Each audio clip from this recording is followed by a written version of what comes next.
भारत का एक ऐसा मंदिर जहां प्रसाद में सोने चांदी के जेवरात मिलते हैं और नॉस्ट्राडामस की भारत को लेकर कुछ ऐसी भविष्यवाणी जो अब जाके सच होगी, जानेंगे वीडियो में। और कलयुग की शुरुआत कैसे हुई और कलयुग का अंत कैसे होगा, इस विषय पर भी आज हम चर्चा करेंगे। और आपको ये जो लड़की दिख रही है, इसका हाथ कट गया था तो ये वापस कैसे आ गया? ये वैल पानी में अचानक से हिलना डुलना बंद कर देती है और एक ऐसा कुत्ता जो शेर को धूल चटा सकता है। ये सारी रोचक तथ्य जानेंगे वीडियो में, so watch till and. Number 1, दोस्तों आपको भविष्यवाणी करने वाले मशहूर नॉस्ट्राडामस के बारे में तो पता ही होगा। इन्होंने कई सारी भविष्यवाणी की है और उसमें से 95% भविष्यवाणी सच हुई है। इन्होंने कोविड को लेकर भी भविष्यवाणी की थी, पर कई लोग इन्हें धोखेबाज मानते हैं। पर आज हम आपको इनकी भारत को लेकर ऐसी भविष्यवाणी बताएंगे जो आगे सच हो सकती है। तो नॉस्ट्राडामस ये कहते हैं कि साल 2023 से लेकर साल 2026 तक वर्ल्ड वॉर 3 की शुरुआत हो जाएगी और ये लड़ाई बहुत दिनों तक चलेगी, काफी बड़ा नुकसान लाएगी। फिर अगर अंत में देखा जाए तो इस लड़ाई को खत्म करेगा भारत। इस लड़ाई का अंत हमारा देश करेगा।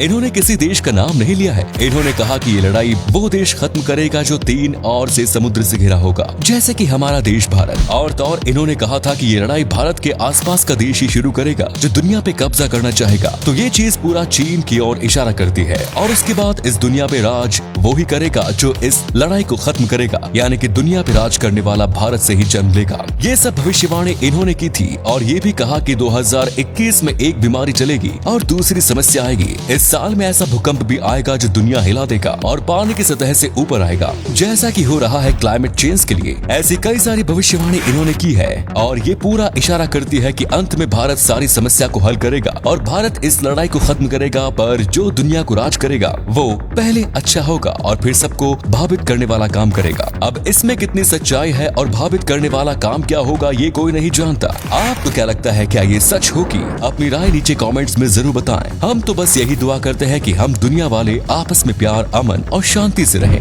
नंबर 2, शेर को तो जंगल का राजा माना जाता है और ये भी माना जाता है कि शेर को कोई नहीं हरा सकता। पर मैं आपसे कहूँ, आप मुझ पर बिलीव ना करो, पर ये सच है। काउगासियन शेफर्ड डॉग एक ऐसी डॉग की प्रजाति है जो सबसे ज्यादा मस्क्यूलर और साहसी माने जाते हैं। ये डॉग चाहे तो शेर जैसे जानवर से भी लड़ने से नहीं कतराएंगे और सब सही रहा तो ये शेर को पछाड़ भी देगा और शेर को वहाँ से भगा देगा। इस कुत्ते की बाइट फोर्स 800 PSI है और शेर का बाइट फोर्स 650 PSI तक जाता है। साइज में देखे तो ये शेर से भी बड़े हो सकते हैं और इन्हें अक्सर ऐसे ही ट्रेन किया जाता है ताकि ये लड़ सके। इसीलिए एक के साथ अगर इसको 2 शेर का मुकाबला करना पड़े तो ये जीते या ना जीते, पर ये डरेंगे नहीं और उनका डट के सामना करेंगे और शेर को वहाँ से भगा भी देंगे। ये कुत्ते बहुत फुर्तीले और जांबाज होते हैं और ये शेर के लिए एकदम परफेक्ट ओपोनेंट है। फैक्ट नंबर 3, अगर मैं आपसे कहूँ कि एक लड़के ने अपना हाथ खो दिया था पर वो वापस आ गया, तो क्या आप मुझ पर यकीन करेंगे? अगर नहीं तो जानिए श्रेया के बारे में। ये लड़की बस 16 साल की थी जब इसने अपना हाथ एक बस एक्सीडेंट में खो दिया। उस बस एक्सीडेंट में इसके दोनों हाथ एल्बो तक कुचल गए, पर इनके परिवार वालों ने हार नहीं मानी और बस 2 मंथ के अंदर हैंड ट्रांसप्लांट करने का डिसीजन लिया। ये हैंड ट्रांसप्लांट काफी मुश्किल था और ऐसा पूरे एशिया में कहीं नहीं हुआ। ये किस्मत वाले थे कि उन्हें सचिन नाम का एक डोनर मिल गया था। वो भी बस 16 साल का था और उसकी डेथ हो गई थी। एक जान ने किसी और की जिंदगी बचा ली। फिर इनका ऑपरेशन किया गया। ये ऑपरेशन 13 घंटे का था। इसमें 20 डॉक्टर और 13 एनेस्थियोलॉजिस्ट्स की हेल्प ली गई थी और ये एक सक्सेसफुल ऑपरेशन था और श्रेया पूरे एशिया की सबसे पहली इंटरजेंडर हैंड ट्रांसप्लांट की सक्सेसफुल पेशेंट बनी।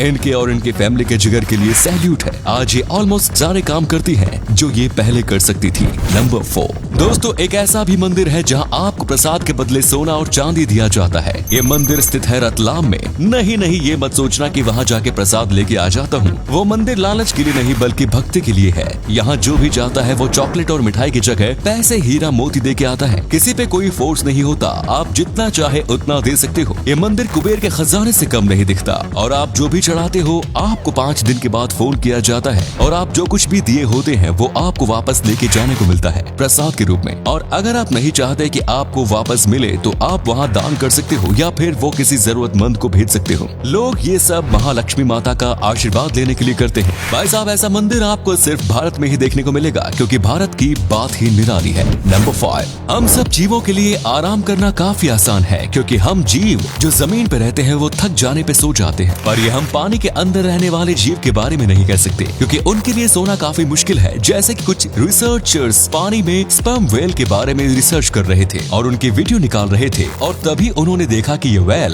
पानी में अचानक से हिलना डुलना बंद कर देती है। उन्हें पहले तो कुछ समझ में नहीं आया, पर थोड़ी देर बाद दिमाग को काम पे लगाने के बाद उन्हें पता चला कि वेल्स ऐसे ही सोती हैं। पर हम इससे सोना तो नहीं कह सकते, क्योंकि सोते समय हम अपनी आंख बंद करते हैं, पर वेल्स अपनी आंखें खुली ही रखती हैं। सोचो आंख खोलकर रेस्ट लेना कितना मुश्किल होगा।